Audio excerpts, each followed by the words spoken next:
When I was a little boy in Poland, Stop it, Tomek. this is one of the tricks Tomek. that I was taught. Tomek.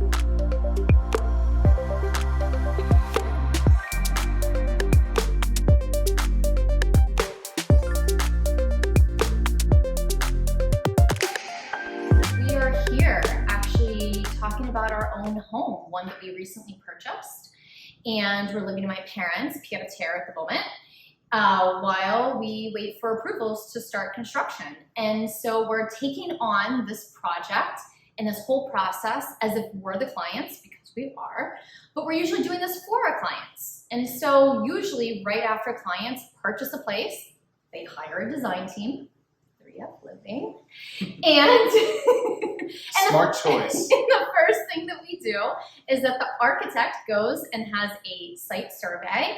And while he's having a site survey, I usually set up a Zoom call or in-person meeting with our clients to go over and figure out what is their design style. Because it sets forth the tone through every decision that we make. And some clients come to us and they're like, I'm a minimalist, but in reality, they're more of a transitional design. So it's really just defining those design terms, figuring out how we're going to implement all of that design, whether it's through hardware, lighting, millwork, overall style, colors, finishes, and it just helps us in defining everything. And so sometimes you can be a little bit of a few styles, which is important to know. You don't just have to be one. And so we try to take 80% of like one style, and sometimes they'll say, but I'm a little Art Deco, and I'll say, don't worry, we can do that through 20% of the Art Deco influence on hardware or lighting. So there's always a way to kind of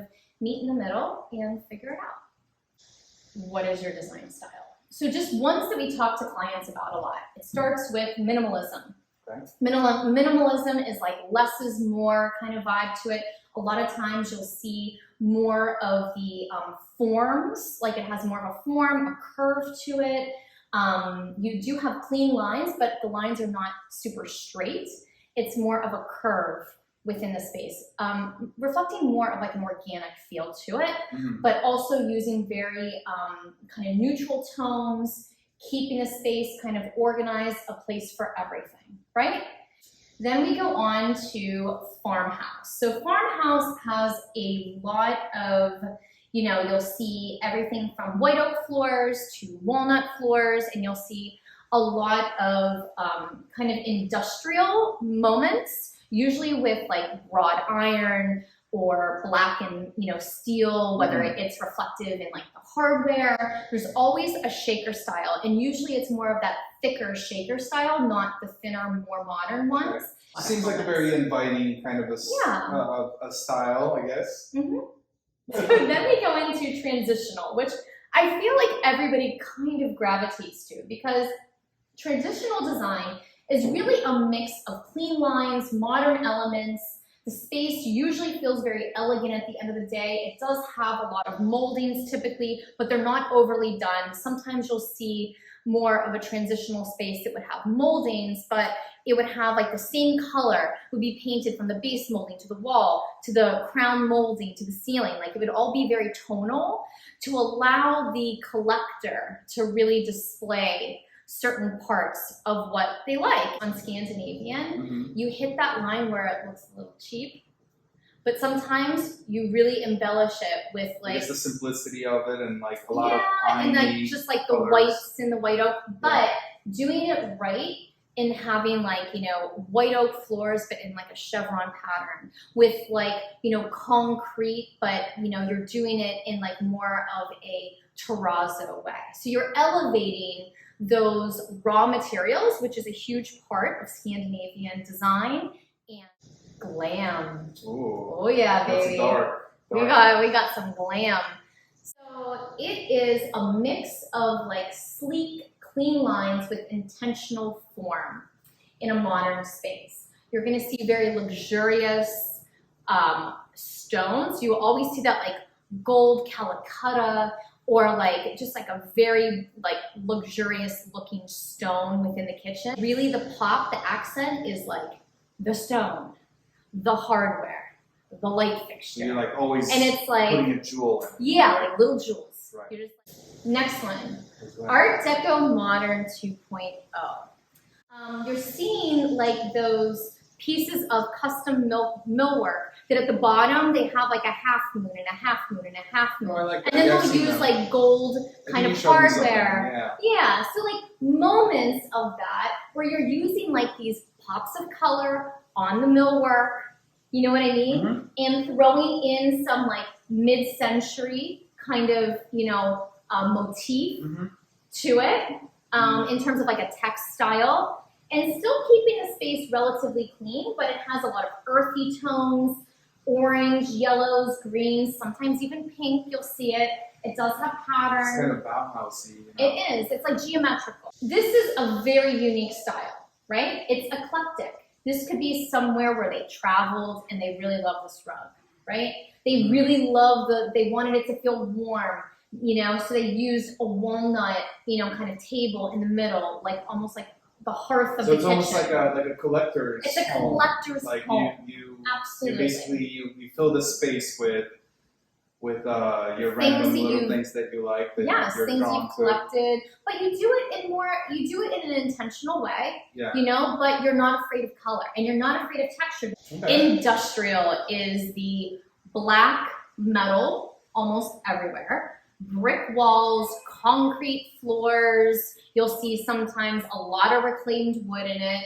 It really repurposes from factories and the idea of a factory, and then putting in a comfortable, warm living space, but the exterior of it is a little colder, more raw. You know what I mean?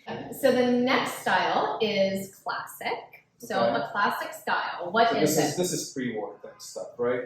Yes, and it's keeping it, embracing it, right? So it's timeless. It kind of emphasizes the elegance, but yet comfort of the space. The love of antiques and art pieces really show through here. It's more of like a restoration type project, so you're gonna buy something like that. Yeah, you're not ripping out house or maybe not broken, but you know, Upper East Side townhouse type situation. Right, and you're not ripping out those moldings. You're figuring out how to enhance them, how to restore them. The boho style, it embraces and maximizes and encourages more individuality of expression within the space. You typically see, you know, kind of a multicultural use within the textiles. So you could see like Egyptian textiles mixed with like Indian motifs, mixed with like some Asian motifs, you know, all in kind of the same space. Yeah. But done in a very cohesive way. It's where you find like the Buddha statue somewhere. Right, on like a wicker basket. On like an oriental rug.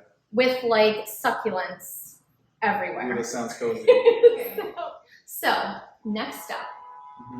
I'm going to write down what I think our style for our apartment should be. And remember, it doesn't have to just be one style. It could be 80% one thing, 10, or 20. Your choice. My choice is for our apartment, the style that I'd like to see. Okay. And then you write down what you want it to be on a piece of paper, your style for the apartment. And then you're also going to write down on a separate piece of paper what you think I'm going to say. And I'm going to write down on a separate piece of paper what I think you're going to see. And we're just going to compare notes. And that's it. Let's do it. All right. Okay. I get feel like this is like Jimmy Fallon. Like we're going like... It is. Wait, how does he do it? He goes like...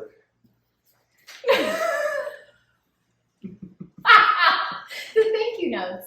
Thank you notes, yeah. The design stuff. No more writing. No more writing. Pencils down. Pencils down. You hand your Scantron in. How about you guess what you think I'm going to say? I went with 80% Scandinavian for Lindsay with 20% eclectic. I know that she probably didn't choose that, but I feel like she would roll that way because she likes her backdrop light and airy. So I think the Scandinavian kind of like goes really well, but then she likes to have splashes of things. Like she wants to have a neon sign, and I bet there's like some really funky rug or something in my future. So I'm thinking Scandinavian with eclectic. What did you pick? For me? Yeah. Okay.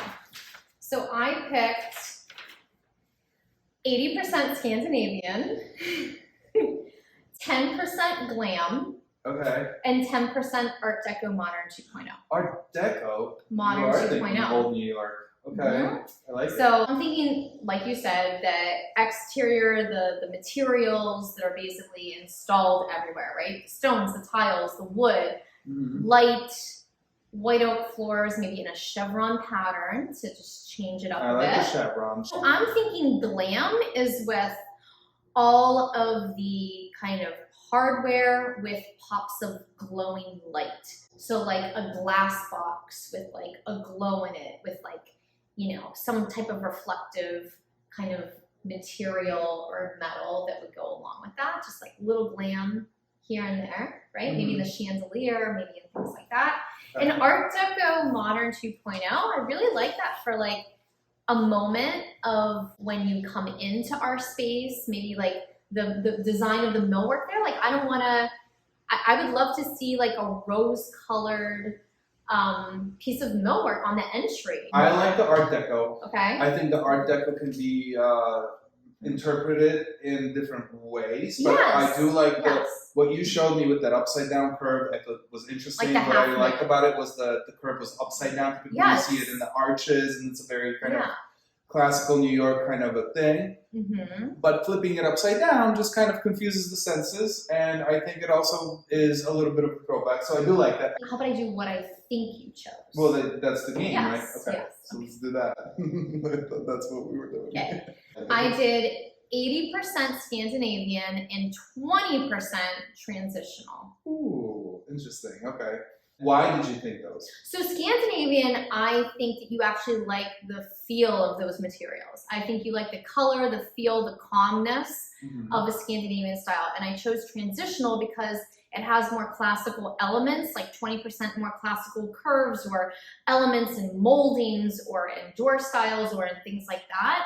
And also the fact that like the collector can display things, I think is something that's important to you. So I chose 80% transitional. Okay, so I was there. You were there, and then I chose 20% glam. Ooh, no Scandinavian. A transitional style would work well. It also kind of embraces the pre-war aesthetic, maybe that's not super present in the building, but it's present in the neighborhood. Yes. And when I arrive home and I walk through our Upper West Side neighborhood, I want to arrive to a place that has a little bit of Upper West Side in it. And so that's why I was thinking about that. But then to kind of spice things up and to create moments of luxury, I chose the 20% glam, where I thought we could do that with mirrors or some kind of artwork. I think that we could work this out. Okay. I think that my Scandinavian moments don't have to happen. I know I did 80%, but I don't think it has to be generally the whole apartment. I think that we could focus on Scandinavian feel, like a spa in the bathrooms. The bathrooms, I'm like, into it. like Yep. the Simple stone, lines. whatever, like the 80% could be the transitional. I like that. I just And like a then you do- little and border And we around. both agreed that You the know, pop of glam Yeah. is needed. Yeah. So I think that we're good. Nice. I think that we're good. As a recap, 80% transitional, 10% Scandinavian, which will be reflected in the materials in the bathrooms and maybe the entry, and glam, so that we get those pops of luxurious materials and glitter.